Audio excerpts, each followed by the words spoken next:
Praise the lord. దేవునికి మహిమ కలుగును గాక. అందరూ బాగున్నారా? ఈ దినం దేవుని వాగ్దానం, తంబూరతోనూ నాట్యముతోనూ ఆయనను స్తుతించుడి. 150వ కీర్తన 4వ చరణం.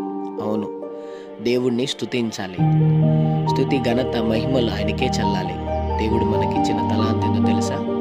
చక్కని నోరునిచ్చాడు, చక్కని చేతుల్నిచ్చాడు. చప్పట్లు కొడుతూ ఆయన చేసిన ఉపకారములను స్తుతిస్తూ మహింపరుస్తూ ప్రతి ఆదివారం మానకి యెహోవా మందిరానికి వెళ్తూ ఆయన స్తుతించాలి.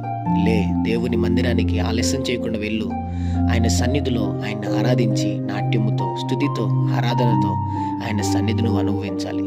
చిన్న మాట ప్రార్థన. ప్రేమ కనికరం గల మా తండ్రి, నీకు వందనాలు. ఈ ఉదయకాల సమయంలో బిడ్డలను మీరు దీవించి బలపరిచి, వారు వెళ్తున్న ప్రయాణముల్లో, మార్గముల్లో, పనుల్లో, ప్రయత్నముల్లో ఈ దినం మీరు వారికి తోడుగుండమని, నిశ్చయంగా నీ సన్నిధిలో ఉన్న ఆనందం, సంతోషం వారికి మీరు దయచేయమని యేసయ్య నామములో అడుగుతున్నాం మా తండ్రి.